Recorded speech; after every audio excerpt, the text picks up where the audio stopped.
आज ही Doubtnut app download करें। Doubtnut पर होगा अब आपके सभी मैथ्स, केमिस्ट्री, फिजिक्स और बायोलॉजी डाउट्स का सफाया। बस अपने क्वेश्चन की फोटो खींचो, उसे क्रॉप करो और तुरंत वीडियो सोल्यूशन पाओ। Download now. हेलो बच्चों, यहाँ प्रश्न है। एक पतंग ABCD 7 सेमी त्रिज्या के अंतर्गत बनी है, जिसमें BCCD जो है वो बराबर है 11.5 सेंटीमीटर, AB AD के बराबर है 8 सेंटीमीटर।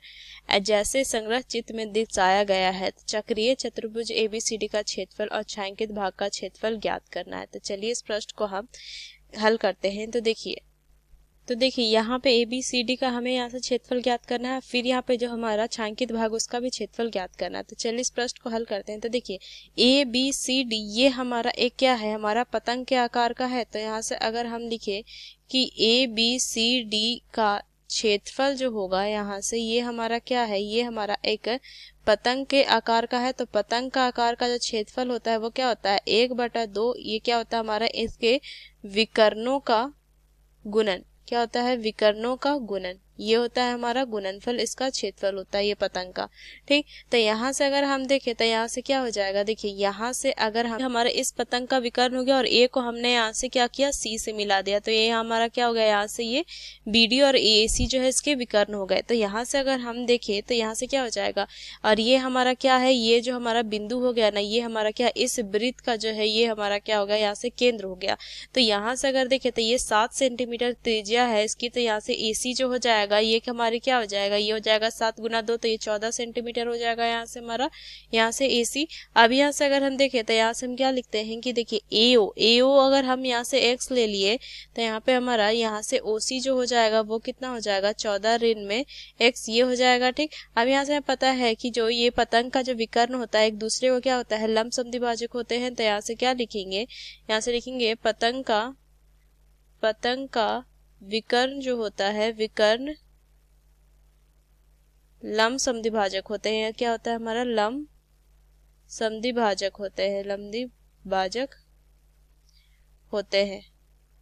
ठीक, अब ये यहाँ पे क्या लिखेंगे, अब यहाँ से देखिए यहाँ से हमारा एक त्रिभुज बनेगा हमारा AOD, जो कि क्या हो जाएगा, यहाँ से हमारा यहाँ से AOD ये क्या हो जाएगा, यहाँ से हमारा समकोण त्रिभुज होता है, पाइथागोरस लगा सकते हैं। तो यहाँ से क्या लिखेंगे, AD का वर्ग बराबर में AO का वर्ग जोड़ में यहाँ से OD का वर्ग, ये हो जाएगा। अब यहाँ से देखिए AD जो है वो 8 था, 8 का वर्ग बराबर X जोड़ में X का वर्ग जोड़ में OD का वर्ग, ये हो जाएगा यहाँ से हमारा। ठीक, अब यहाँ से अगर हम देखें तो यहाँ से क्या लिख सकते हैं, ये हो जाएगा हमारा OD का वर्ग बराबर में 64 ऋण में X का वर्ग, ये हो जाएगा। इसको हम यहाँ से समीकरण 1 मान लेंगे। ठीक, फिर हम चलेंगे यहाँ पे त्रिभुज DOC में, तो यहाँ पे फिर से हम पाइथागोरस लगाएंगे तो क्या हो जाएगा, CD का वर्ग बराबर में OC का वर्ग जोड़ में OD का वर्ग, ये हो जाएगा। ठीक, तो यहाँ से देखिए हमें यहाँ से क्या दिया हुआ है, CD जो दिया हुआ है ना, ये 11.5 दिया हुआ है। ठीक, इसका वर्ग बराबर में 14 ऋण में X का वर्ग, ये होगा यहाँ से, और जोड़ में यहाँ से OD का वर्ग, ये हो जाएगा। तो यहाँ से क्या लिखेंगे कि OD का वर्ग बराबर में 11.5 का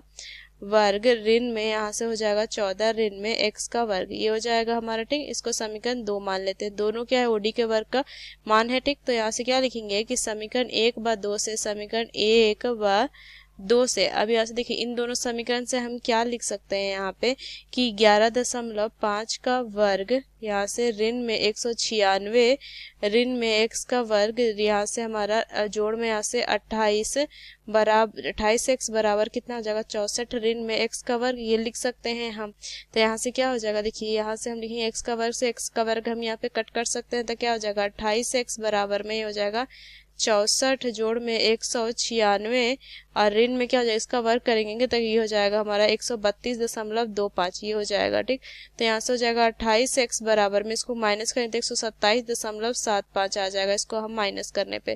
तो x का मान जो आ जाएगा 4.56 आ जाएगा, और ये हमारा सेंटीमीटर में आ जाएगा। ठीक, अब देखिए यहाँ से हमारा x का तो मान आ गया था, यहाँ से हमारा AO जो हो जाएगा वो क्या हो जाएगा, 4.56 हो जाएगा सेंटीमीटर। ठीक, और OC कितना हो जाएगा, यहाँ से 14 ऋण में 4.56, तो यहाँ से OC बराबर 9.44 सेंटीमीटर, ये आ जाएगा हमारा। ठीक, अब यहाँ से देखिए हमारा यहाँ से क्या हो गया, OC हमारा निकल गया। अब यहाँ से अगर हम देखें तो OD हमारा कितना हो जाएगा, OD का वर्ग बराबर किसके बराबर होगा, ये हमारा BO के वर्ग के बराबर होगा। तो यहाँ से क्या हो जाएगा, ये हो जाएगा 64। यहाँ से देखिए हमारा BO क्या था, यहाँ से अगर हम देखेंगे तो हमारा BO जो होता है ये हमारा क्या था, वो यहाँ से देखिए ओडी क्या हो जाएगा, ओडी 64 ऋण में एक्स का वर्ग हो जाएगा, तो यहाँ से क्या लिखेंगे 64 ऋण में एक्स का वर्ग, ये हो जाएगा। तो यहाँ से 64 ऋण में ये क्या हो जाएगा 4.56 का वर्ग, ये हो जाएगा। ठीक, तो यहाँ से कितना मान आ जाएगा, देखिए यहाँ से हम क्या करेंगे, इसका हम वर्ग कर देंगे। तो यहाँ से कितना हो जाएगा, देखिए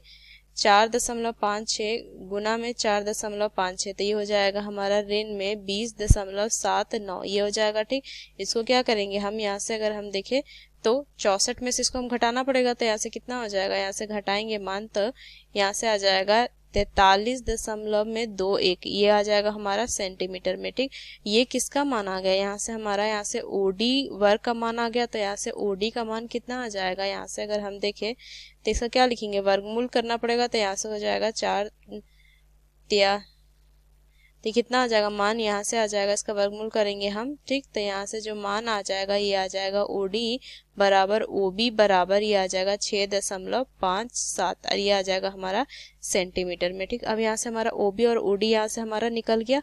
अब यहाँ से अगर हम देखें तो यहाँ से क्या लिख सकते हैं, तो हम यहाँ से क्षेत्रफल ज्ञात कर सकते हैं। तो ABCD पतंग का क्षेत्रफल हो जाएगा, पतंग का क्षेत्रफल ये कितना हो जाएगा 1/2। यहाँ से अगर हम देखें तो यहाँ से कितना आ गया, इसका दोनों विकर्ण, एक विकर्ण हमारा कितना था, यहाँ से अगर हम देखें तो एक तो हमारा 14 था, तो 14 गुना में यहाँ से क्या हो जाएगा, इसको 2 गुना यहाँ से क्या लेंगे 6.57, ये हो जाएगा। तो ये हो जाएगा 7।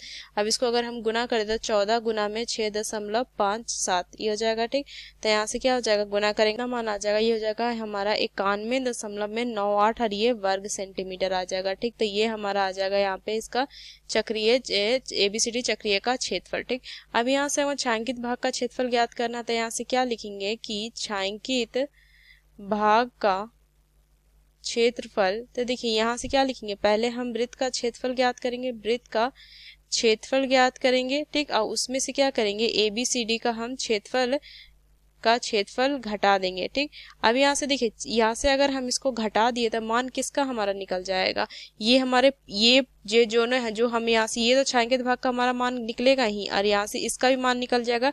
तो उसके बाद क्या करेंगे हम, जो भी मान निकलेगा उसको 2 से हम भाग दे देंगे। तो यहाँ से क्या हो जाएगा छायांकित कि ये जो भाग है वो क्या हो जाएगा, बराबर ही होगा ना इसके।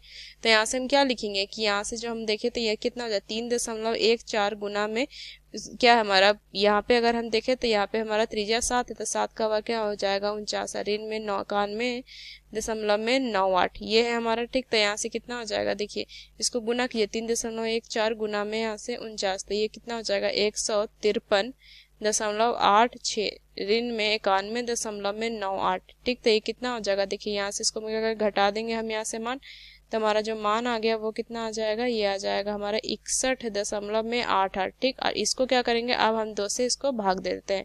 तो यहाँ से क्या हो जाएगा, इसको अगर हम 2 से भाग दिए तो ये आ जाएगा हमारा 30.94, और ये हमारा वर्ग सेंटीमीटर। तो ये आ जाएगा हमारा यहाँ से छायांकित भाग का क्षेत्रफल। तो आशा करते हैं दोस्तों ये प्रश्न आपको समझ में आया हो।